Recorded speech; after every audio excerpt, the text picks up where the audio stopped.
আলামিন, এই ঝোড়ো জঙ্গলে কি করিস? হ্যাঁ করে মুখ কই, কি করিস? আপেল কি করতেছ না ভাই?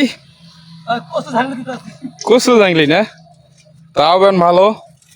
আসসালামু আলাইকুম গাইস, আশা করি আপনারা সবাই ভালো আছেন। তো আল্লাহর রহমতে আপনাদের দোয়া সুখবাদে আমরা ছোট্ট একটা ডুপ্লেক্স বাড়ির নতুন কাজ স্টার্ট করলাম। দেখতেই পারতেছেন আমরা লেআউটের জন্য সুতা টাঙিয়ে রাখছি, টাঙিয়ে শেষ দেই নাই এখনো, তো টানাইতেছি। বিল্ডিংটা খুবই ছোট, 1050 থেকে অথবা 1100 হতে পারে। এটার দুর্গবস্থা হচ্ছে আপনার দৈর্ঘ্য হচ্ছে 40 ফিট আউট টু আউট, আর প্রস্থ হচ্ছে 25 ফিট। তাহলে এই এরিয়ার ভিতরে আপনারা পাচ্ছেন এই কর্নারে একটা 12 রুম আছে, স্কোয়ার ক্লিয়ার পাবেন 12। এই পাশে একটা আছে, এইটাও 12 ক্লিয়ার। আর ওই যে আমাদের আপেল মাহমুদ জেনে দাঁড়াইছে, অনেক একটা কিচেন রুম আছে। আর ওই কর্নারে একটা 12.5 একটা রুম আছে, আর একটা বারান্দা আছে। আর এই গ্যাপে পাইতেছেন এই যে 2 সুতার গ্যাপে দেখা যাচ্ছে এখানে 2টা টয়লেট আছে, একটা অ্যাটাচ আর একটা কমন। আর আমি যে মাঝখানে দাঁড়িয়ে রয়েছি, এই যে এই সোজা করে এটা পুরাটাই পাচ্ছেন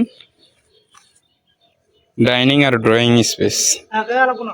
আর আমাদের সিঁড়ি রুম চলে গেল এই যে একদম কর্নারে এই জায়গাটায়।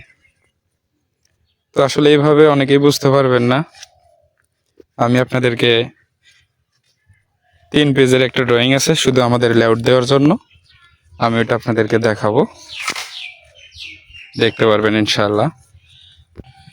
এই যে দেখতে পারতেছেন, আমি আপনাদেরকে যেভাবে বলছি আমি বুঝতে পারতেছি, একদম সঠিকভাবে বলছি, আপনারা হয়তো বুঝতে একটু জুলুম হবে। তো এই যে কর্নারের সিঁড়ি, সিঁড়ির পাশে 2টা টয়লেট, একটা কমন আর একটা অ্যাটাচড, মাস্টার বেড সাথে একটা বারান্দা। এটা হচ্ছে ফ্রম সাইড, সামনেই রাস্তা, মেন রাস্তার সাথে।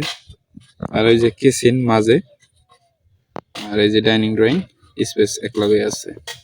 ওই যে 2টা বেড দেখতে পারতেছেন। আর কি খুবই ছোট্ট একটা বিল্ডিং, সুন্দরভাবে একটা সিঙ্গেল ফ্যামিলি অনায়াসে একটা ফ্লোরে থাকতে পারে। আসলে এই ভিডিওটা কেমন হইলো, আমাদের ড্রয়িংটা কীরকম হইলো অবশ্যই জানাবেন। আর কাজটা হচ্ছে মানিকগঞ্জ জেলা সাটুরিয়া থানা দরগ্রাম ইউনিয়ন, দরগ্রামেই কাজ। আমাদের ইঞ্জিনিয়ার ভাই খুব সুন্দরভাবে ড্রয়িংগুলো করে, বিভিন্ন জায়গায় কাজ করে থাকে। ইঞ্জিনিয়ার ভাইয়ের এখানে নাম ঠিকানা সব দেওয়া আছে, এই যে দেখতে পাচ্ছেন। ইঞ্জিনিয়ার মোহাম্মদ আব্দুল কাদের আমাদের স্যার। আসলেই যারা যেখানেই থাকেন, যদি ড্রয়িং মনে হয় যে আমাদের প্রয়োজন, যদি ইঞ্জিনিয়ার না পান, খুব সহজেই অল্প খরচে আপনারা চাইলে ড্রয়িং নিতে পারবেন যারা দূরে থাকেন। আর যারা এলাকায়, তাদের জন্য সব দিকে প্লাস পয়েন্ট আমি যেটা মনে করি আর কি।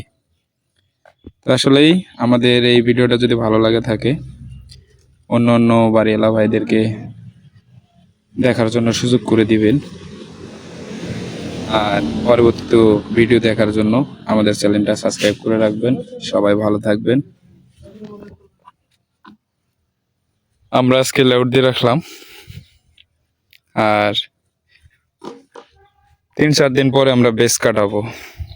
3-4 দিন পরে কেন কাটাবো, এখনো বৃষ্টির আভাস চলে যায় নাই, তাইলে আমরা এখন রডের কাজ করব।